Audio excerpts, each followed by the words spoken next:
Hello, my name is Maheen, and today I will be discussing operations management in the manufacturing context in reference to a simulation game I played for my module in supply chain operations management. Within the McGraw-Hill simulation, the user operates a supply chain in a manufacturing company through its production process.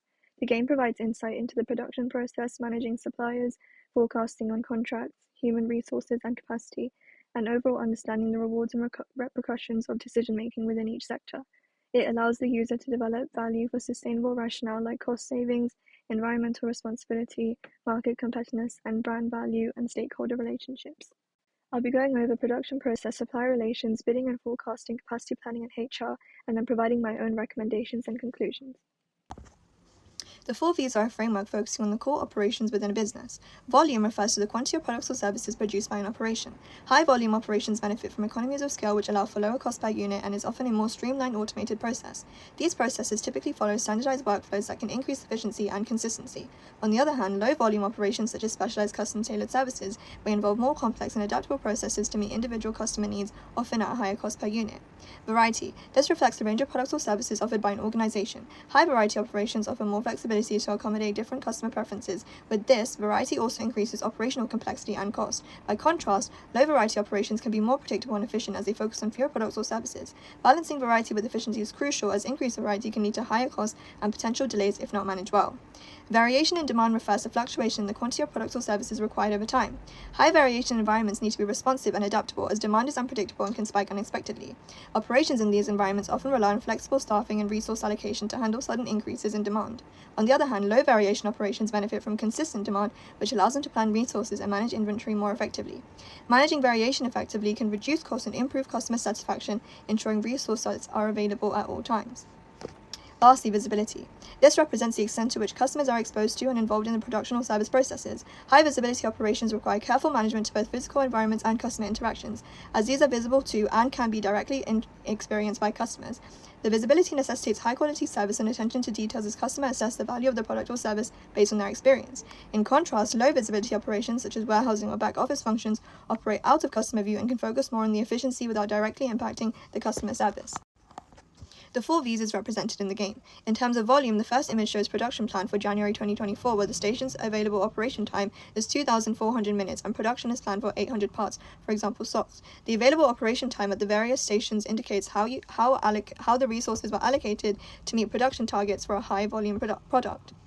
In this scenario, 800 parts needed to be produced in the first week, and the time allocation across stations, such as 53% at Station 1 and 45% at Station 2, indicated a moderate volume approach, ensuring that the resources are utilized efficiently. In terms of variety, in the second image, we can see that production line for boxer shorts with different material qualities and production specifications shows a clear example of managing product variety. The contract includes delivering various qualities of material, for example, silk and cotton, with different specifications. Good supply relationships are essential for manufacturing companies to achieve steady and streamlined operations while meeting their cost and quality goals. Leica and Choi from the Harvard Business Review emphasize that companies like Toyota and Honda cultivate long-term trust-based relationships with suppliers using the supplier partnering hierarchy as seen on the left. These relationships, unlike transactional cost-focused ones, enable more efficient production processes and encourage continuous improvement to establish mutual goals for growth and efficiency. Good supply relations support the 5 performance objectives which aid companies in delivering and satisfying their customers. High-quality supply relationships allow manufacturers to ensure the materials consistently meet standards, leading to better product quality. Suppliers with whom manufacturers have good relationships can offer cost advantages through negotiated rates, bulk buying, and streamlined procurement processes. Effective supply relationship can support faster production cycles by ensuring timely delivery of materials. This is critical for just-in-time manufacturing. Strong relationships enable manufacturers to work closely with suppliers to adapt quickly to changing demands or product requirements. Reliable suppliers who are committed to long-term partnerships contribute to a more stable and predictable production process, reducing operational risk. For example, in the game, I managed to maintain good supplier relationships. They played a critical role in ensuring the timely and quality delivery of my goods. The suppliers supported in fulfilling the performance objectives as I was able to depend on them for quality and speed of delivery. They provided discounts which lowered the cost when orders were over a certain number, and I was provided flexibility in adjusting my orders. This positively impacted my ability to meet my clients' requirements and boost my reputation through the completion of multiple successful contracts with both suppliers and customer.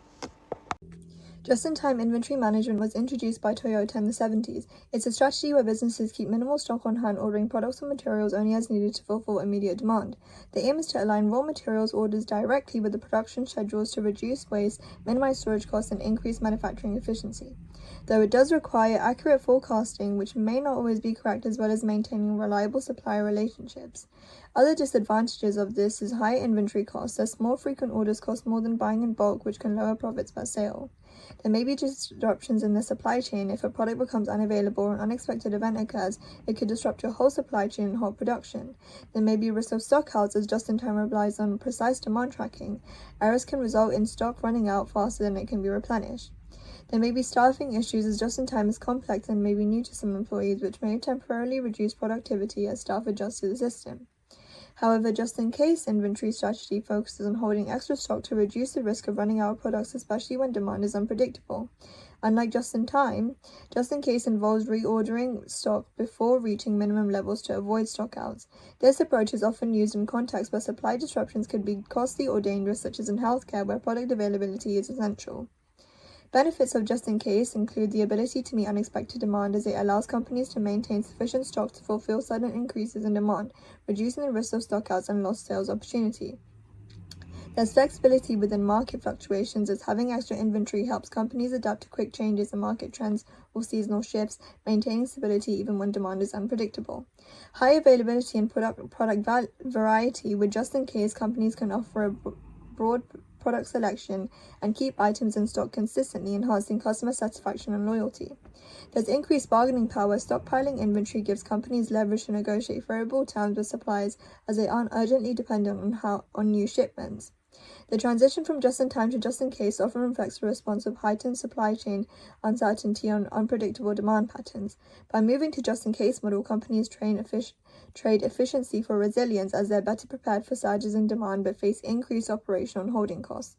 The transition emphasizes the importance of precise forecasting, as misjudgments in either approach can impact brand perception, with overstocking leading to potential waste or understocking risking unmet demand and dissatisfied customers. In bidding contexts, particularly for custom or contract-based production, accurate forecasting enables firms to calculate costs and inventory needs effectively. For branding, the consistency in meeting customer demand supported by reliable inventory systems helps establish trust and loyalty, with just-in-time lean model benefiting cost-sensitive brands and just-in-case stock-resilient model enhancing reliability perceptions. For example, within the game, I was unable to accurately forecast the demand, so I did not have enough material for orders, which then led to unhappy customers. I kept most of my stock just in time, so when demand increased, I had to switch to just in case, so I wouldn't keep facing the same problem again. I was also able to sell my remaining stock, which I did not need, which helped reduce waste and other additional costs. I was not able to bid for some clients due to my lack of income, which then led them to opt for a competitor. Capacity planning involves forecasting future demand and ensuring the organization has sufficient resources to meet that demand. There are two primary strategies for managing capacity. When capacity matches demand, organizations increase capacity in measured amounts based on predicted demand. While this approach ensures resources are used efficiently, it relies heavily on accurate forecasting, as broad predictions can lead to overall underinvestment. When capacity lags demand, the capacity is only added after demand has increased, ensuring the resources are invested only when absolutely necessary. The advantage in reduced risk of overinvestment, but it can lead to missed opportunities if demand increases unexpectedly. The method can be less risky, but it also assumes customers will tolerate waiting. The approach of matching or lagging capacity with demand provides the flexibility to scale efficiently, while performance management ensures the resources are effectively utilized. Kaizen serves as the cornerstone of ongoing improvement, creating a culture of continuous enhancement. Together, these strategies create a foundation for sustainable organizational growth and operational excellence by remaining flexible with demand fluctuations and continuous improvement. In the first image, it shows that the system indicates additional workers are required to meet full capacity. At this point in the game, I was unable to employ more workers, but I was able to relocate tasks to workers in other departments, so I was able to reach maximum capacity with limited resources. Throughout the game, I had also adopted Kaizen, where I was continuously updating my machinery. The second image indicates moderately dissatisfied customers, meaning the client's needs weren't met due to my inability to keep up with demand. My suppliers were only able to supply a certain amount of material within a certain time frame. I'd adopted Kaizen and changed my processes from just in time to just in case, as mentioned previously. I would recommend adopting the triple bottom line business concept when looking to evaluate businesses' performances based on the three pillars: profit, people, and planet. The profit aspect focuses on financial performance and ensuring that businesses generate revenue and returns for shareholders. While traditionally the primary business goal, companies are now integrating sustainability to enhance profitability, as eco-friendly products and ethical practices can attract consumers willing to pay more. Additionally, businesses that adopt sustainable practices often reduce costs through efficiency gains and waste reduction. The people pillar addresses the company's impact on stakeholders, including employees, customers, and communities. It involves fair labor practices, diversity and inclusion, ethical treatment of workers, and creating value for customers through product safety and quality. Companies are increasingly focused on creating positive social change by supporting community initiatives and ensuring their actions benefit broader society. The planning component focuses on reducing environmental impact by adopting practices that minimize harm to the ecosystem. This includes reducing waste, conserving energy, using sustainable materials, and lowering carbon emissions. Companies adopting this approach often implement circular economy models, prioritize renewable resources, and make efforts to reduce their carbon footprint across the supply chains. The game did lack autonomy, which made it difficult to make certain business decisions, and I was forced to comply with limited options in the game, which would be highly impractical in real-life situations. In conclusion, this assessment provided valuable insights into the operations management principles applied in the McGraw-Hill simulation game, focusing on key areas such as production, process, supply relations, bidding and forecasting, and capacity planning. The game demonstrated the importance of managing the 4 V's: volume, variety, variation, visibility, and optimizing production efficiency while maintaining flexibility. For example, balancing high-volume production with varied product specifications required careful resource allocation and strategic planning. In terms of supply relations, the game highlighted the critical role of strong, reliable supplier partnerships in ensuring timely, high-quality deliveries, which ultimately contributed to meeting customer requirements and boosting reputation. The importance of accurate forecasting was evident in the management of just-in-time and just-in-case inventory strategies. Effective forecasting allowed for optimized stock levels, minimizing both the risk of stockouts and unnecessary inventory costs. However, when demand became unpredictable, transitioning to just-in-case helped mitigate the risk of production delays. Additionally, capacity planning and human resource management played a significant role in ensuring the production lines were staffed appropriately and resources were utilized efficiently. The game also highlighted the value of Kaizen and continuous improvement in streaming operations and adapting to fluctuating demand. The simulation demonstrated the importance of integrating sustainability, continuous improvement, and strategic resource management to enhance operational efficiency and long-term business success. By incorporating these elements, the game emphasized how companies can align their operations with both financial and social goals. Ultimately, the simulation provided a practical understanding of the complexities of supply chain operations, mirroring real-world challenges in manufacturing and operations management.